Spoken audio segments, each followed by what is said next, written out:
नमस्कार दोस्तों, क्या आपके तस्वीरों में भी रंग फीके लगते हैं? उनमें वो जान नहीं होती जो आप चाहते हैं, या फिर कभी कभी लाइट थोड़ी अजीब होती है, उस वजह से फोटोज खराब दिखते हैं?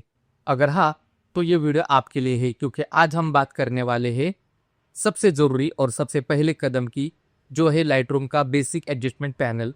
तो ये पैनल आपकी तस्वीरों को नया जीवन देने की नींव रखता है। अगर आप इस पैनल को समझ गए तो आपके एडिटिंग का 50% काम यहीं पर हो जाएगा। तो चलिए बिना किसी देरी के सीधे चलते हैं लाइटरूम में और सीखते हैं बेसिक एडजस्टमेंट पैनल को।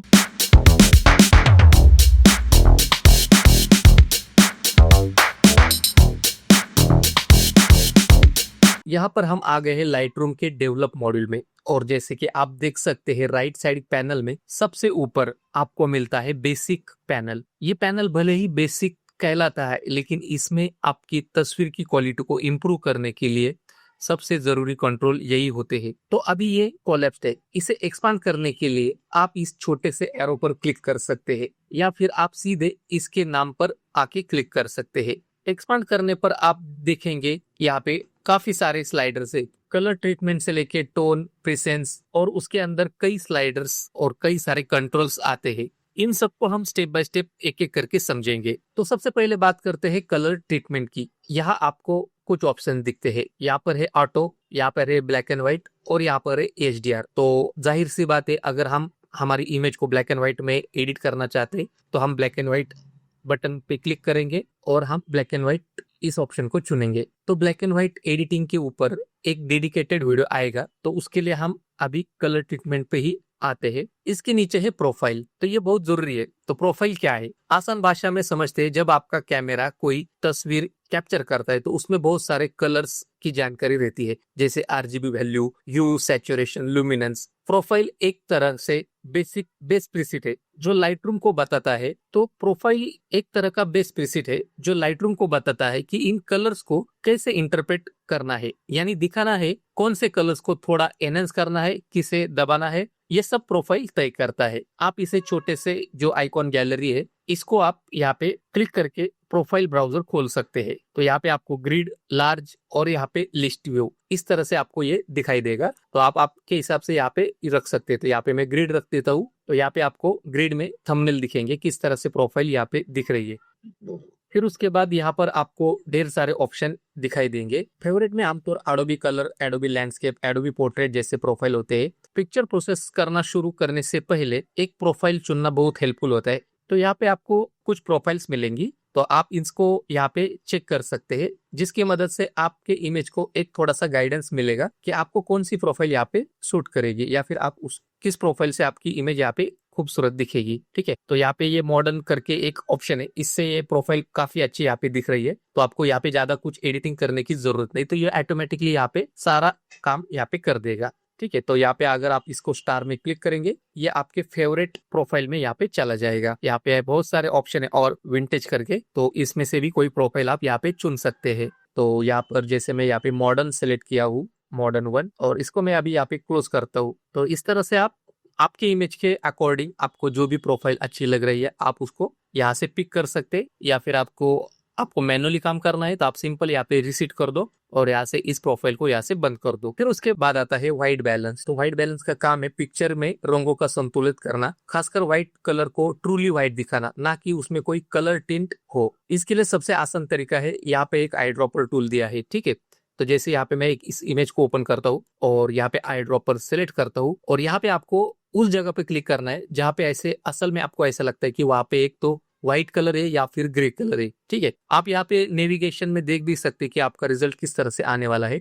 तो ज्यादातर हमें यहाँ पे बालों में ब्लैक कलर मिल सकता है। ठीक है, तो जैसे मैं इस आई ड्रॉपर से यहाँ पे क्लिक करूंगा, तो क्लिक करते ही लाइटरूम ने अपने आप टेम्परेचर और टिंट स्लाइडर को एडजस्ट कर लिया है ताकि व्हाइट बैलेंस करेक्ट हो जाए। अब पिक्चर में कलर्स ज्यादा एक्यूरेट लग रहे हैं। अगर आई ड्रॉपर से परफेक्ट नहीं होता तो आप मैनुअल कंट्रोल से इस इमेज का व्हाइट बैलेंस आप सेट कर सकते हैं। तो यहाँ पे आपको टेम्परेचर और टिंट का स्लाइडर दिया है, तो इन दो स्लाइडर की मदद से आप, जैसे मैं यहाँ पे इसको रिसेट कर देता हूँ और यहाँ पे आपके पास टेम्परेचर और टिंट का स्लाइडर है, तो आप अपने हिसाब से यहाँ पे इस तरह से इसको व्हाइट बैलेंस सेट कर सकते हैं। और इसको बिफोर आफ्टर देखने के लिए सिंपल हम यहाँ पे ये जो बटन है इसके ऊपर जाएंगे और यहाँ पे आप इसका शॉर्टकट देख सकते हैं, बिफोर आफ्टर वाई बटन है। ठीक है, तो यहाँ पर अगर मैं वाई बटन प्रेस करता हूँ तो यहाँ पे आप बिफोर आफ्टर देख सकते हैं। यहाँ पर जो टेम्परेचर और टिन का जो स्लाइडर है इसकी जो वैल्यू रहती है ये केल्विन में रहती है। और ये ऊपर का वाला जो टेम्परेचर है इसमें आपको दो कलर मिलेंगे, या एक है नीला और एक है पीला, और नीचे के स्लाइडर में आपको एक हरा कलर और यहाँ पे नीचे आपको मैजेंडा कलर यहाँ पे मिलेगा। यहाँ पे मैं वापस से इसको रिसेट कर देता हूँ। तो अगर आप स्लाइडर को बहुत धीरे धीरे एडजस्ट करना चाहते हैं तो स्लाइडर वैल्यू है, यहाँ पे आप देख सकते हैं ये वैल्यू है यहाँ पे, और इस पे अगर माउस को आप इस तरह से होवर करेंगे तो आपकी जो भी वैल्यू है वो धीरे धीरे यहाँ पे बढ़ने लगेगी। ठीक है, सेम उसी तरह से यहाँ पे नीचे वाले स्लाइडर के ऊपर आता हूँ और इस तरह से इस वैल्यू को एडजस्ट करता हूँ। ठीक है, या फिर आप इस वैल्यू को सिलेक्ट करते हुए अगर आप एरो की भी यूज करते हैं, अप एरो की या डाउन एरो की, तो उससे भी आप इस स्लाइडर को एडजस्ट कर सकते हैं। फिर उसके बाद यहाँ पे ये जो वाइट बैलेंस है इसके भी कुछ ऑटो प्रीसेट है, जैसे कि यहाँ पे क्लिक करेंगे तो एज ए शॉट ऑटो इस तरह से ये आते हैं। ठीक है, अगर आपके पास कैमरा का कोई फोटो है, जैसे यहाँ पे ये फोटो है मेरे पास कैमरा का, तो यहाँ पे आपको ढेर सारे प्रोफाइल मिलेंगे व्हाइट बैलेंस एडजस्ट करने के लिए। जैसे यहाँ पे आप देख सकते हैं एज अ शॉट ऑटो, यहाँ पर है डे लाइट, यहाँ पर है क्लाउडी, यहाँ पे शेड, तो इस तरह से बहुत सारे आपको स्लाइडर मिलेंगे। व्हाइट बैलेंस के बाद आता है टोन सेक्शन। तो यहाँ पे आप देख सकते हैं ये हमारा व्हाइट बैलेंस है और उसके नीचे आप देख सकते हैं ये टोन सेक्शन। तो ये आपकी पिक्चर की ओवरऑल लाइटनेस, ब्राइटनेस और शैडोज, हाइलाइट्स को कंट्रोल करता है। इसमें मुख्य स्लाइडर आते हैं यहाँ पे exposure, contrast, highlight, shadows, whites और ब्लैक। तो सबसे पहले है एक्सपोजर। ये पिक्चर की ओवरऑल ब्राइटनेस को कंट्रोल करता है। स्लाइडर को राइट की तरफ ले जाने पर पिक्चर ब्राइट होती है। जैसे आप देख सकते हैं यहाँ पे मैं अगर इसको राइट की तरफ लेके जाऊंगा तो पिक्चर ब्राइट हो रही है, और अगर मैं इसको लेफ्ट की तरफ लेके जाऊंगा तो पिक्चर यहाँ पे डार्क हो रही है। ठीक है, फिर उसके बाद यहाँ पे मैं इसको डबल क्लिक करता हूँ, एक्सपोजर ये जो नाम है इसको, तो ये हमारा जो स्लाइडर है ये रिसेट हो जाएगा, तो इसकी जो वैल्यू है वो 0 पे आ जाएगी। लाइटरूम में कई स्लाइडर के साथ एक विजुअल रिप्रेजेंटेशन होता है। एक्सपोजर स्लाइडर में जहाँ लाइट एरिया दिख रहा है उस तरफ पिक्चर ब्राइट होगी, और जहाँ डार्क एरिया है उस तरफ पिक्चर डार्क होगी। अभी बात करते हैं कॉन्ट्रास्ट। कॉन्ट्रास्ट ये पिक्चर के ब्राइट और डार्क एरियाज के बीच का डिफरेंस को बढ़ाता है या फिर उसको घटाता है। कॉन्ट्रास्ट बढ़ाने पर ब्राइट्स और ब्राइटर और डार्कर हो जाते हैं, जिससे पिक्चर पंची लगती है। कॉन्ट्रास्ट कम करने पर पिक्चर थोड़ी सी फ्लैट या सॉफ्ट हो जाती है। जैसे आप यहाँ पे देख सकते हैं, मैं इसको इस तरह से बढ़ाता हूँ तो ये ब्राइट को और ब्राइट करेगा और डार्क को और डार्क करेगा। ठीक है, इसको वापस से रिसेट करेंगे। फिर यहाँ पे हाईलाइट, ये पिक्चर की सबसे ब्राइट एरियाज को कंट्रोल करता है। हाईलाइट्स कम करने से आसमान या ब्राइट सरफेस की डिटेल रिकवर हो सकती है। ठीक है, जैसे यहाँ पे ये मेरे पास एक इमेज है, और अगर मैं इस हाईलाइट्स को, स्लाइडर को इस तरह से एडजस्ट करूंगा तो यहाँ पे आप स्काई देख सकते हैं किस तरह से यहाँ पे एडजस्ट हो रहा है। ठीक है, तो यहाँ पर भी हम इस तरह से हाईलाइट्स को कंट्रोल कर सकते हैं। यहाँ पे अगर मैं इसको बढ़ाऊंगा इस तरह से ये काम करता है। तो अभी बात करते हैं शैडोज की। ये पिक्चर को सबसे डार्क एरियाज को कंट्रोल करता है। शैडोज को बढ़ाने से डार्क एरिया में डिटेल्स दिखनी शुरू हो जाती है। आप देख सकते हैं डार्क एरिया में जो डिटेल्स है वो यहाँ पे दिखने लगेगी, और शैडोज को कम करने से डार्क एरियाज और डार्क हो जाते हैं। ठीक है, इसको मैं रिसेट कर देता हूँ। अभी चलते हैं व्हाइट की तरफ। ये पिक्चर की सबसे ब्राइट पॉइंट मतलब प्योर व्हाइट को ये कंट्रोल करता है। व्हाइट को बढ़ाने से पिक्चर में पूरा व्हाइट एरिया बढ़ सकता है। फिर यहाँ पे है ब्लैक। ये पिक्चर की सबसे डार्क पॉइंट प्योर ब्लैक को यहाँ पे कंट्रोल करता है। ब्लैक कम करने से पिक्चर में प्योर ब्लैक एरिया बढ़ सकता है। टोन एडजस्टमेंट करते समय एक बहुत जरूरी चीज को ध्यान रखना है, क्लिपिंग। क्लिपिंग तब होती है जब कोई एरिया कंप्लीटली प्योर व्हाइट या कंप्लीटली प्योर ब्लैक हो जाता है और उसमें कोई डिटेल नहीं बचती। लाइटरूम आपको इसे देखने में मदद करता है। तो जैसे आप यहाँ पे व्हाइट स्लाइडर को एडजस्ट करते समय, ये जो व्हाइट स्लाइडर है इसको अगर आप एडजस्ट करते समय अल्ट की बटन प्रेस करेंगे और इसको अगर आप राइट तरफ लेके जाएंगे तो यहाँ पे आप देख सकते हैं पिक्चर यहाँ पे रेड कलर में दिखना शुरू हो गई है।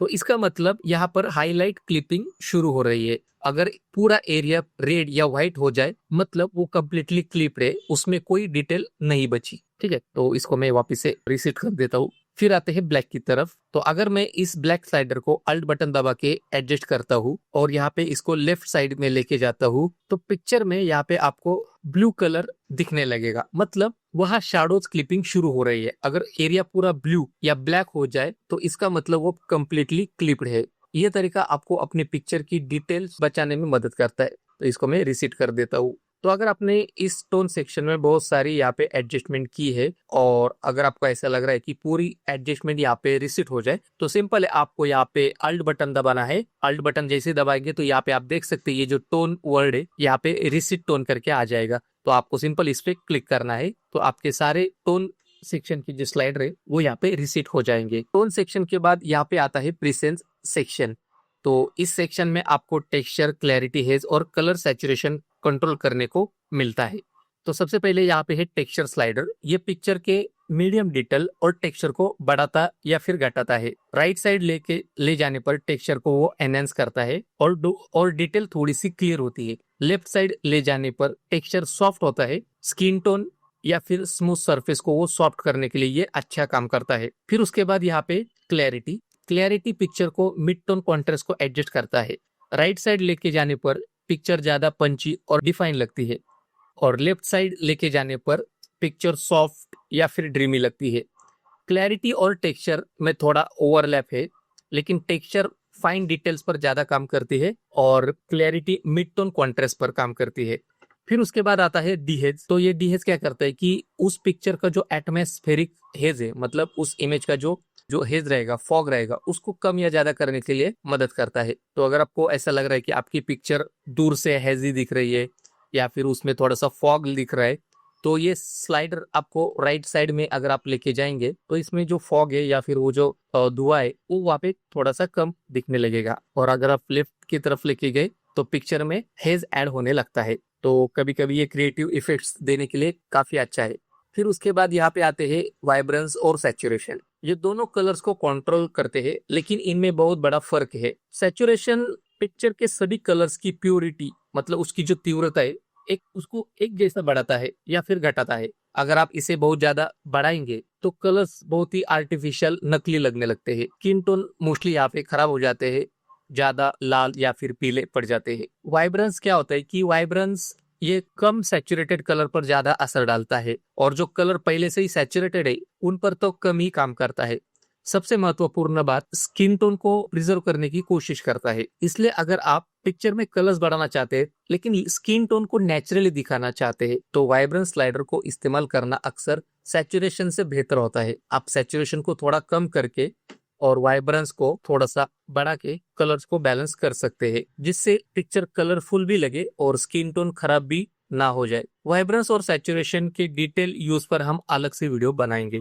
तो यहाँ पे हम सिंपल यहाँ पे अल्ट बटन दबाएंगे, प्रेसेंस पे रिसेट बटन क्लिक करेंगे तो ये रिसेट हो जाएगा। बेसिक पैनल में सबसे ऊपर प्रोफाइल और वाइट बैलेंस के पास बहुत ही यूजफुल बटन है ऑटो। अगर आप लाइट रूम में नए हैं, आपको नहीं पता कि किस स्लाइडर को कितना एडजस्ट करना है या कहाँ पर क्लिपिंग हो रही है, तो ऑटो बटन एक बेहतरीन स्टार्टिंग पॉइंट हो सकता है। लाइट रूम पिक्चर को एनालाइज करके बेसिक पैनल के स्लाइडर्स जैसे कि exposure, contrast, highlight, shadows, white, black को ऑटोमेटिकली एडजस्ट कर देता है। तो जैसे आप देख सकते हैं इस इमेज को मुझे पता नहीं चल रहा कि मैं कौन सा स्लाइडर को यूज करूं, तो सिंपल आप यहाँ पे एक बार ऑटो पे क्लिक करेंगे तो आपकी पिक्चर यहाँ पे ऑटोमेटिकली यहाँ पे एडजस्ट हो जाएगी।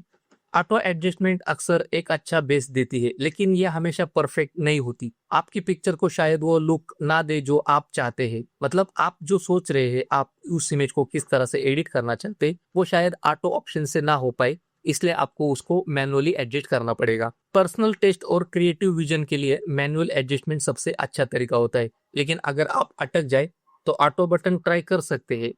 तो दोस्तों, अब जब हमने बेसिक पैनल को, हर स्लाइडर को समझ लिया है, तो जल्दी से किसी एक पिक्चर को यहाँ पे सेलेक्ट करते हैं और सारे स्लाइडर को यूज करके बहुत खूबसूरत यहाँ पे एक फाइनल आउटपुट निकालते हैं। ठीक है, तो यहाँ पर मैं इस इमेज को सिलेक्ट करता हूँ। ठीक है, यहाँ पे हम चाहिए तो इस इमेज को रिसेट कर सकते हैं। अभी हमने जो जो यहाँ पे सीखा, उन स्लाइडर में से हर एक स्लाइडर को यहाँ पे एडजस्ट करके इस इमेज को काफी खूबसूरत यहाँ पे बनाएंगे। ठीक है, तो सबसे पहले यहाँ पे हम देखेंगे, ये जो पिक्चर है बहुत ही फ्लैट है, तो इसमें आप देख सकते हैं कि एक्सपोजर भी ज्यादा है, कॉन्ट्रास्ट भी यहाँ पे कम दिख रहा है। तो मैं यहाँ पे क्या करता हूँ, एक्सपोजर को थोड़ा सा यहाँ पे मैं कम करता हूँ और यहाँ पे कॉन्ट्रास्ट को यहाँ पे थोड़ा सा यहाँ पे बढ़ा लेता हूँ। ठीक है, अभी आप देखेंगे कि बालों का कलर भी जो पहले फीका दिख रहा था, अभी ये प्रॉपरली यहाँ पे ब्लैक कलर में आ रहा है। ठीक है, फिर इसमें इसके साथ आप एक्सपोजर को भी यहाँ से एडजस्ट कर सकते हैं। यहाँ पे हाईलाइट से अगर आप चाहते हैं कि हाईलाइट्स कम हो जाए, जैसे कि यहाँ पे ड्रेस में जो डिटेल है वो यहाँ पे नहीं दिख रहे या फिर यहाँ पे बहुत सारा यहाँ पे हाईलाइट दिख रहा है, तो इसको आप इस तरह से कम कर सकते हैं जिससे हाईलाइट यहाँ पे उभर के आ जाए, जो ड्रेस की जो टेक्सचर है यहाँ पे दिखने लगे। यहाँ पे शैडोज, अगर शैडोज आपको यहाँ पे कम करनी है तो शैडोज को हम इस तरह से एडजस्ट कर सकते हैं। यहाँ पे व्हाइट कलर है, व्हाइट कलर को हम थोड़ा सा यहाँ पे बढ़ाएंगे, ब्लैक कलर को और यहाँ पे अच्छे से एडजस्ट करेंगे, तो ये थोड़ा सा और पंची इमेज यहाँ पे लग रहा है।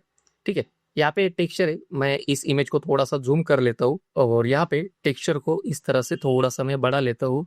यहाँ पे क्लैरिटी को भी एडजस्ट कर लेता हूँ और सैचुरेशन को कम करके यहाँ पे मैं वाइब्रेंस को इस तरह से बढ़ा लेता हूँ। ठीक है, और यहाँ पे मैं जेड बटन प्रेस कर देता हूँ जिससे ये इमेज फिट हो जाए। और अभी हम यहाँ पे एक बार वापस से देखेंगे कि इसमें कौन सा एरिया, जो कौन सा स्लाइडर यहाँ पे ज्यादा हो गया। तो नॉर्मली यहाँ पे हम टेक्सचर को कम करेंगे। तो दोस्तों आप देख सकते हैं सिर्फ बेसिक एडजस्टमेंट का इस्तेमाल करके हमने पिक्चर को कितनी जान डाल दी। कलर्स बेहतर हो गए, डायनेमिक रेंज बढ़ गई और ओवरऑल पिक्चर ज्यादा प्लीजेंट लग रही है। तो दोस्तों ये था बेसिक एडजस्टमेंट पैनल का कंप्लीट वॉक थ्रू। तो आपको ये बात ध्यान में रखनी है कि ये जो बेसिक एडजस्टमेंट है ये एडिटिंग का आधार है। इन स्लाइडर को मास्टर करने से आप अपनी तस्वीरों को एक मजबूत फाउंडेशन दे सकते हैं। इस पैनल के स्लाइडर को एक्सप्लोर करें, अलग अलग पिक्चर्स पर प्रैक्टिस करें, देखिए कि हर स्लाइडर पिक्चर पर क्या इफेक्ट डालता है।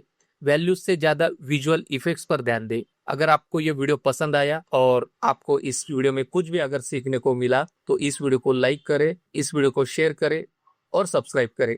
तो अगर आपके मन में कोई भी सवाल है तो कमेंट में जरूर बताएं। तो दोस्तों आज के लिए बस इतना ही, मिलते हैं अगले वीडियो में।